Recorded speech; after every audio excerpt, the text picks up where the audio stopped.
কাঙালের কথা বাসি হইলেই ফলে। আমি 5ই আগস্ট থেকে যা যা বলছিলাম ঠিক তাই ঘটতেছে। আমি কি বলছিলাম? 1 নাম্বার, ছাত্র উপদেষ্টা নেওয়াটা ভালো কাজ হয়েছে, আরো বেশি নেওয়া উচিত ছিল। ছাত্রদের মিনিস্ট্রিগুলো ভালো ফাংশন করতেছে। সত্য কিনা বলেন? শুনেন আমি কি বলছিলাম। অনেকের রিজার্ভেশন আছে ছাত্রদের উপদেষ্টা পরিষদে নেওয়ার ক্ষেত্রে। আমি মনে করি যে এইটা একটা পজিটিভ কাজ হয়েছে এবং এটা একটা ইন্টারেস্টিং এক্সারসাইজ হয়েছে। এটার জন্য আমি অভিনন্দন জানাই। এই এক্সপেরিমেন্ট যদি সফল হয় তাহলে বাংলাদেশের রাজনীতির চেহারা কিন্তু পাল্টে যাবে। এই এক্সারসাইজটা খুব ভালো হয়েছে। এক্সপেরিমেন্টটা সফল হলে তরুণদের ব্যাপকভাবে রাজনীতিতে আকৃষ্ট করা যাবে এবং আমি মনে করি এই এক্সপেরিমেন্ট সফল হবে। 2 নাম্বার, বেশিরভাগ উপদেষ্টা অপদার্থ, এরা কোনো রেজাল্ট ডেলিভার করতে পারবে না। কথা সত্য কিনা বলেন? অপদার্থ এবং অথর্ব, জরাজীর্ণ, জীর্ণ শীর্ণ, বুইরা খাটাস। কেউ তাদের চাকরি দিত কিনা বলেন? কোন প্রতিষ্ঠানে তারা চাকরি পেত? বুড়াগুলার হাইপার টেনশন, ডায়াবেটিস, কেউ দেখেন অ্যাডাল্ট ডায়াপার পরে পেশাব ধরে রাখতে পারে না, প্রোস্টেটের প্রবলেম। মহিলাদের কথা আর কইলাম না।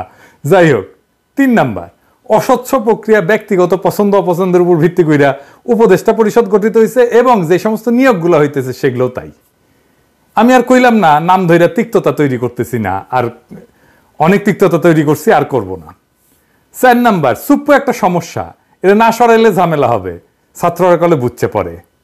ওয়াকার একটা ঝামেলা, সে বিকল্প ক্ষমতা কেন্দ্র তৈরি করতেছে। আপনি তো দেখছেন স্বামীও এটা নিয়ে লিখছে। আগে কলে আমি যখন কইছিলাম তখন স্বামী আমার উল্টা লিখছিল, দেখেছেন? 6 নাম্বার, আমি বলছিলাম এই সরকার জনপ্রিয়তা হারাইবে, হারাইতেছে। 7 নাম্বার, আমি বলছিলাম ছাত্ররা জনপ্রিয়তা হারাইবে, হইছে। 8 নাম্বার, আমি বলছিলাম আওয়ামী লীগ ফিরে আসার চেষ্টা করবে, নানা জায়গায় ঝামেলা করবে, করছে। এর কারণ কি? কারণ হইতেছে বিপ্লব ওই প্রথম দিনেই বেহাত হয়ে গেছে। বিড়াল মারতে হয় প্রথম রাতেই। আর এই বেহাত করার 2 কারিগর হইতেছে ওয়াকার আর আসিফ নজরুল। ওয়াকার তো বিপ্লবের স্টেক হোল্ডার না, কিন্তু আসিফ নজরুল নিজের হাতে পুরো জিনিসটা ধ্বংস করে দিছে, মনের মাধুরী মিশায় ধ্বংস করেছে আর কি। আমি আজ বলতেছি, মিলাই নেন, আজ থেকে 20 বছর পরে আসিফ নজরুল এই বিপ্লবের ভিলেন হিসাবে পরিচিতি পাবে। আজকে সেজন্য সিল মারলাম না, আপনারা মাইরা নিয়েন 20 বছর পরে। সিলটা সেদিনই মাইরেন। আসিফ নজরুল পুরা বিজয়টাকে বাঙ্গু এলিটদের হাতে তুলে দিছে, তার প্রিয় প্রথম আলো, ডেইলি স্টার এই গ্রুপের কাছে। তাই বশিরেরা উপদেষ্টা হয়, যারে daily star business person of the year পুরস্কার দেয়। ফারুকি, যারে নিয়ে প্রথম আলো কয়েকদিন আগে একটা বিশাল স্টোরি ফান্দে উপদেষ্টা হওয়ার আগে, এটা দেখানোর জন্য যে সে এই কালচারাল এরিয়া কন্ট্রোল করে। এখানে কালচারাল এরিয়ায় যারা শেঠ তারা সব তার ভাই বেড়াদার, এবং ভাই বেড়াদার বলে একটা গ্রুপ আছে, সেটা ফারুকির গ্রুপের ওই সোভিয়াল গ্রুপের লোকজন যারা ফারুকির সাথে কাজ করেছিল, বুঝছাও।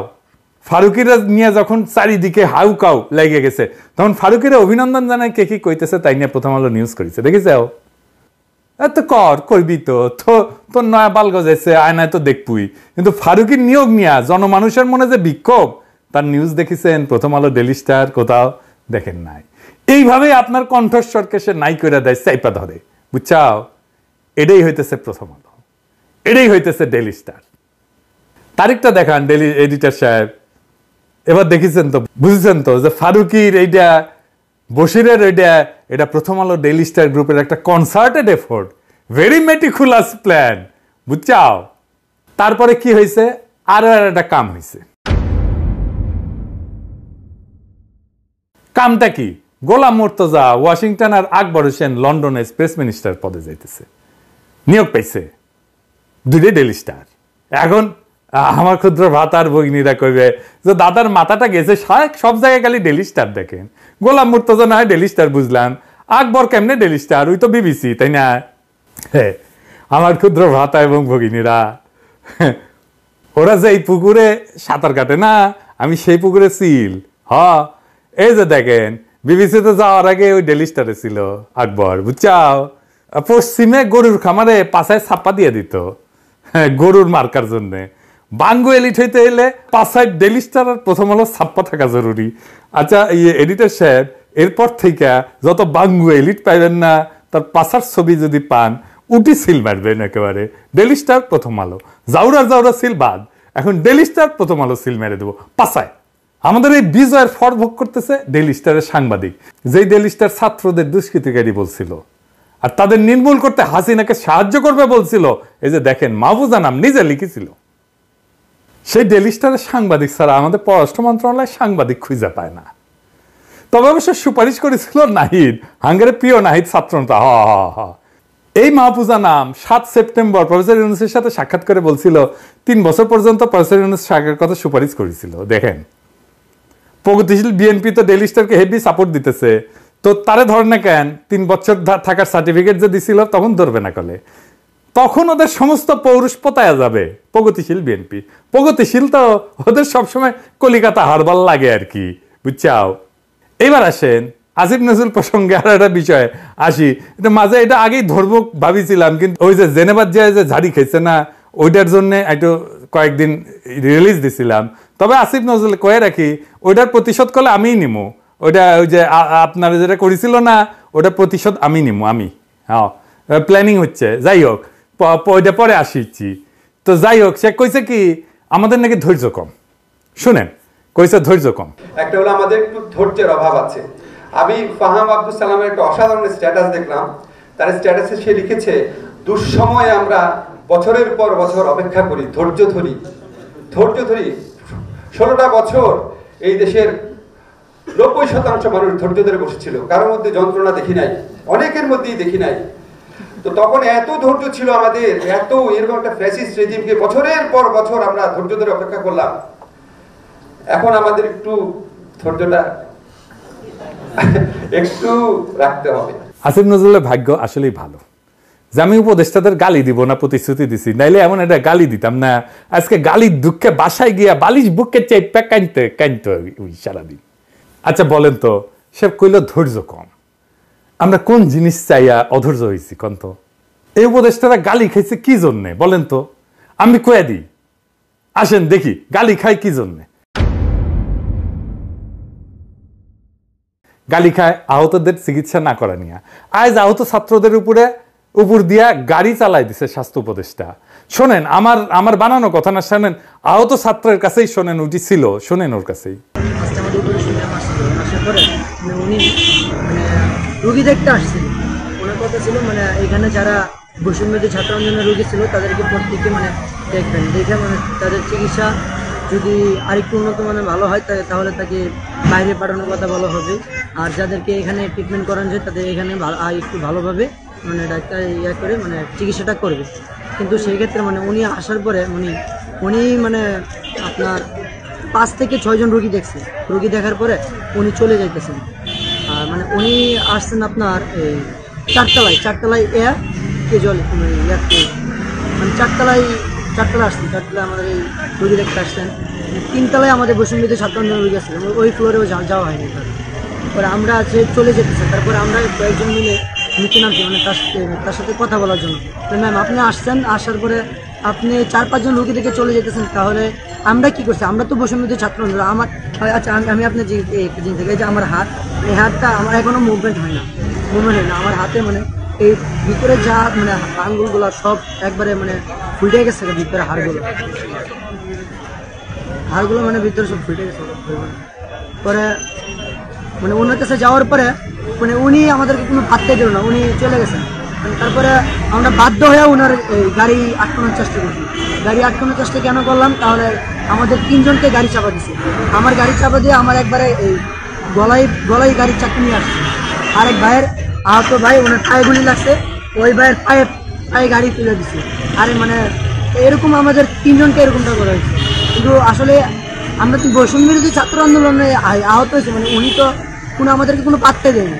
মানে আমরা মনে করেন রাস্তা যে ফুটপাতে মানে মানুষ যেরকম ব্যবহার করেছে, আমরা তার কাছ থেকে একই ব্যবহারটা পাইছি। দেখেন ওর হাতের কি অবস্থা হয়েছে গুলি খেয়ে। দেখেন আর কি জন্য রাগি, আর কি জন্য গালাগালি করিয়ে গেলে। এই যে সামে কাটা মজুমদারদের দিয়ে জনপ্রশাসন চালায়, তাই না? সামে কাটা মজুমদাররা কে নিছে? উপদেষ্টা পরিষদ। ওক নাও লাগবে কে? এই বুড়া খাটাস গুলারে মন্ত্রিসভায় আনা, এটা নিয়ে গেলে, তাই না? আর পিছে মুজিবের ছবি লাগা অফিস করা, প্রত্যেকটা তো করিচ্ছে। আজিম নজরুল নিজেও করিছে। আসিফ নজরুলের সমালোচনা করছে ওই যে জামিল রে শিল্পকলা একাডেমির ডিরেক্টর বানাইছে সেই জন্যে। এদের ধৈর্য ধরার কি আছে? ওটা একটা কাম করে, আমরা প্রতিক্রিয়া দেখাই। তো প্রথম আলো ডেইলি স্টারের কাছে পাশা বর্গা দেয়, সেই জন্য গালাগালি করি। জামিল আহমদকে শিল্পকলা বসাইছে, ওটা সরাইছে, সরায়নি। প্রথম আলো ডেইলি স্টারের সুপারিশে ফারুকিয়ার বসিতে উপদেষ্টা বানাইছে, গালি খাচ্ছে। আর কি বলছি যে আপনারা কোনো স্টেক হোল্ডারদের সাথে কথা বলেন না, আমরা সাহায্য করতে চাইলেও সেটা নেন না। এই তো মানে যে কোনো সরকার চালাইতে হলে তো স্টেক হোল্ডারদের সাথে কথা বলতে হয়।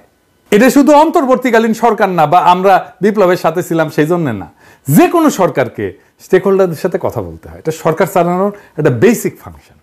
আর কিছু নিয়ে বলছি, কই আমরা ধৈর্য হারা হইলাম? আপনারা একটা ফাউল করেন আর আমরা প্রতিক্রিয়া দেখাই। এখনই হাসিনা স্টাইল শিখে গেছে, দেখেছেন? আর ফার্ম আমাকে কইছে এক্সপেকটেশন কমাইতে হবে। আপনি একটার পর একটা গণবিরোধী সিদ্ধান্ত নেবেন, আর কিছু কওয়া যাবে না। কি মজা! আবার দেখেন কি করছে, অভিযোগ করিচ্ছে হাসিনার দুঃশাসন নিয়ে কোনো কথা নাই সোশ্যাল মিডিয়াতে। শুনেন, আপনারা বিভিন্ন সামাজিক যোগাযোগ মাধ্যমে দেখবেন শেখ হাসিনার দুঃসময়, অত্যাচার, গণহত্যা নিয়ে কোনো কথা নাই। কথা হচ্ছে এই সরকারের উপদেষ্টা কি করছে, হাসনাত কি করছে, নাহিদ কি করছে, আসিফ নজরুল কি করছে, সারাটা সময় এটা নিয়ে ব্যস্ত। গালি না দিয়া থাকতে পারলাম না। সরকারে কি মিয়া আছে না? সোশ্যাল মিডিয়া দিয়ে তাকে থাকেন কে? রাষ্ট্রটা তো হাতে দিয়ে দিছি, এই রাষ্ট্রের রিসোর্স নিয়ে বৈশা আপনারা পাবেন, আর আমরা ঘরের খেয়া বনের মোস্তারে সোশ্যাল মিডিয়া আপনাকে কামলা খাটবো। তো মিয়া আপনাদের ধ্বজভঙ্গ তো বিয়া বসেছিলেন কেন? আমাদের দিকে তাকে থাকতে হয় কেন? আমরা তো 2 পয়সার ইউটিউবার আর ফেসবুকার, সোশ্যাল মিডিয়া লাগে কেন এখন? হইলে তো ডেইলি স্টার লাগে, প্রথম আলো লাগে, সুশীল লাগে, আর সোশ্যাল মিডিয়াতে তখন হাঙ্গারে লাগে না? বাহ কি মজা! হাতে তো আর্মি দিছি, পুলিশ দিছি, প্রশাসন দিছি, আন্তর্জাতিকভাবে গ্রহণযোগ্য একটা নেতাও দিছি। হাসিনারে লাথি মেরে ভেগা পাছার নিচে তো চেয়ার দিছি নাকি? এক ডাকে হাজির হবে এরকম কয়েক লাখ আগুনের মতো পোলা পানো দিছি, তাও আপনার সোনাবাগি খারায় না কে? হ্যাঁ, প্রথম আলো ডেইলি স্টারের যে গোয়াপাতে দেন ওটা থেকে সার্ভিস নিতে পারেন না? এখন সোশ্যাল মিডিয়া লাগে, এখন ধনচিস্তেছেন মিয়া। হ্যাঁ, কিন্তু ঠিকই দিবেন প্রথম আলো ডেইলি স্টারে। আরে বেটা নিজেরে জিগা কেন পাবলিক সে 5ই আগস্টের পর থেকে একটা দিনও ভরসা রাখতে পারছে না তোদের উপরে? সকালে এক দুশ্চিন্তা তো রাতে আর এক দুশ্চিন্তা। আমাদের কি করা উচিত? আমরা তো বছরের পর বছর এই ফ্যাসিবাদের নিপীড়নে নিষ্পেষিত হয়েছি, দেশ ছাড়া হয়েছি। আমাদের তো তোদের বাসায় নাকে তেল দিয়া ঘুমানোর কথা ছিল, অথচ বিজয়ের আনন্দটা পর্যন্ত আজ পর্যন্ত উপভোগ করতে পারলাম না। আমরা তো তোদের পাশেই ছিলাম, আছি তো এখনো। মাইরা কেইটা তামা কইরা ফেলার কথা না? আওয়ামী লীগরে শিকড় শুদ্ধ ফ্যাসিবাদের বিষ বৃক্ষ উপরে ফেলার কথা না? তোরা যা করা সেটা না কইরা রাত বিরাত ওই মতির দণ্ডে তেল মালিশ করতে যাস কে? দেশে কি যোগ্য লোকের আকাল পড়িছে কেন? তোদের বাইসা মতির ভাতারদের তুলে আনতে হইতেছে। কে চালাইতেছে তোদের? চালাইতেছে কে তোদের? এটা বলতে হবে তো। দুনিয়ার যত ঘাটের মরা, যত বুইরা কাটাস, সেগুলো তুলে আনতেছিস আর উপদেষ্টা বানাইতেছিস। তোকে দিয়ে কাম কি? আমাকে রে তোদের বসানো হইতেছে বালের চামড়া ছিলার জন্য। তোরা আসিস কেমনে 72-এর সংবিধান বানাও, মুক্তিযুদ্ধের চেতনা বানাবো, কোন ফাঁক দিয়া 7 রং ঢুকাবো, আবার কেমনে আবার 71-এর চেতনা ব্যবসা চালু করবি সেই তালে। হাসিনারে কাউন্ট করি নাই, মোদিরে গোনায় ধরি নাই, জান লড়াই যুদ্ধ করছি, দিন রাত মানি নাই, পরিবার মানি নাই, দেশ মানি নাই, চইলা গেছি, ছাইরা দিছি দেশ ছাইরা রিফিউজি হয়েছি। বাচ্চারা যখন কাতারে কাতারে জীবন দিছে না, তখনই নিজের জীবনটা দিয়ে দিছিলাম। এটা এক্সটেনশন লাইফ চলতেছে, জয় দিন চলে। জানের মায়া কলেন নাই আমার, আমি এখন জানতো মারা। আমার মতো এরকম প্রচুর জ্যান্ত মরা আছে, জীবন দিয়া দিতে এক মুহূর্ত ভাববো না। আমার মতো এরকম হাজারো পিনাকি আছে যারা বুকের ভিতরে আগুন জ্বালায় রাখছে।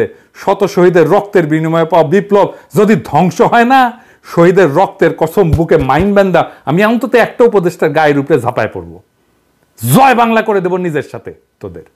বাকিগুলারে আপনারা দেখে নিয়েন, আর তাদের দেখার জন্য অন্য লোক আছে। এলিটদের জাউরামো বাংলাদেশে চিরতরে বন্ধ করতে হইলে এই ছাড়া আর কোনো উপায় নাই। তবে ঝাঁপায় পড়ার আগে আকাশ বাতাস বিদীর্ণ কইরা স্লোগান দিবেন কলে, ইনকিলাব জিন্দাবাদ।